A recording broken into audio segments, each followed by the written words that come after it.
Exact जो RTI के माध्यम से कैटेगरी वाइज आज फॉर्म्स की संख्या प्राप्त हो चुकी है, मैं उसको आपके सामने डिस्क्लोज करने वाला हूं।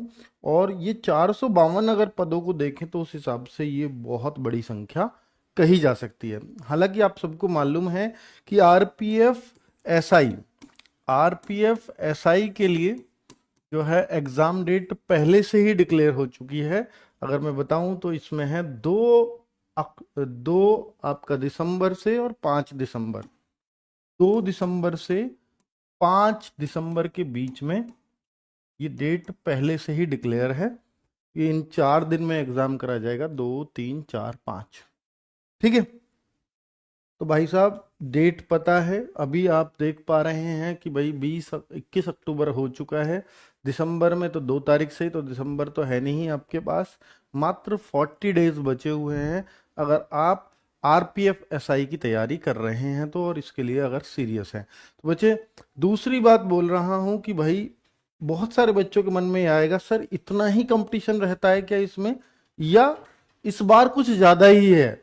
तो अगर मैं देखूं भैया, पिछली बार 1120 पद थे जिसमें 14,25,755 आवेदन आए थे। ये 2018-19 में भर्ती आई थी, 1120 पदों के लिए 14,25,000 फॉर्म थे। तो ये तो इसके मुकाबले तो बहुत कम है जो इस बार हैं। तो अभी मैं आपको दिखाता हूं, क्योंकि इस बार वैकेंसी भी आधी भी नहीं है इसकी। अगर 900 होती है तो आधी होती है। अब ये 1100 कुछ थी और अब 452 वैकेंसीज हैं मात्र। और फॉर्म देखिए, पिछली बार ये फॉर्म थे जब 1120 वैकेंसी थी तो 14,25,000। इस बार ये फॉर्म है 15 लाख से भी ज्यादा, 15,38,060, ये एग्जैक्ट संख्या है। और अगर आप देखो कैटेगरी वाइज कितने हैं, कि यूआर कैटेगरी में कितने हैं, ओबीसी में कितने हैं, एससी में कितने हैं, एसटी में कितने हैं, ईडब्ल्यूएस में कितने हैं, तो वह सारी कैटेगरी अलग अलग बता दी है।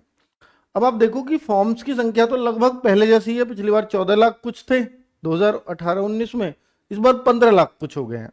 सर वैकेंसीज भी कम, बहुत कम पिछली बार से, फिर भी फॉर्म्स की संख्या कैसे बढ़ी? वैसे ऐसे होता नहीं है कि वैकेंसीज घटती हैं तो बहुत सारे बच्चे फॉर्म नहीं भरते हैं, जिनको ये उम्मीद होती है कि मेरा तो होना ही नहीं है। तो जैसे आप ये मानते होंगे कि सर एसएससी सीजीएल और सीएचएसएल में भी बहुत बड़ा कंपटीशन होता है, पर आप देखो ना, एसएससी सीजीएल में ये रहा कंपटीशन, ये रहा। यहां अगर आप देखोगे तो ये है मात्र 200 से 300 एक वैकेंसी के लिए फॉर्म, 200 से 300 फॉर्म मात्र एक पद के लिए। यहां पर ये रेशो है सीजीएल में। अगर हम ये देखें सीएचएसएल में सबसे बड़ा आज तक का कोई रेशो रहा है तो 1402, यानी फॉर्म की संख्या बहुत ज्यादा है वैकेंसीज के मुकाबले। तो ये डराने वाला, इसमें कोई शक नहीं है। तो फिजिकली पास नहीं कर पाए, जितनी वैकेंसी थी उतने भी नहीं कर पाए, फिर दोबारा लिस्ट लगानी पड़ी थी। तो आप ये मानिए कि आपका लक्ष्य ये होना चाहिए कि भैया मुझे 4,520 के अंडर आना है। और जब ये 4,520 बन जाता है तो फिर इसका मतलब जो रेशो 3420 बैठ रहा था वो फिर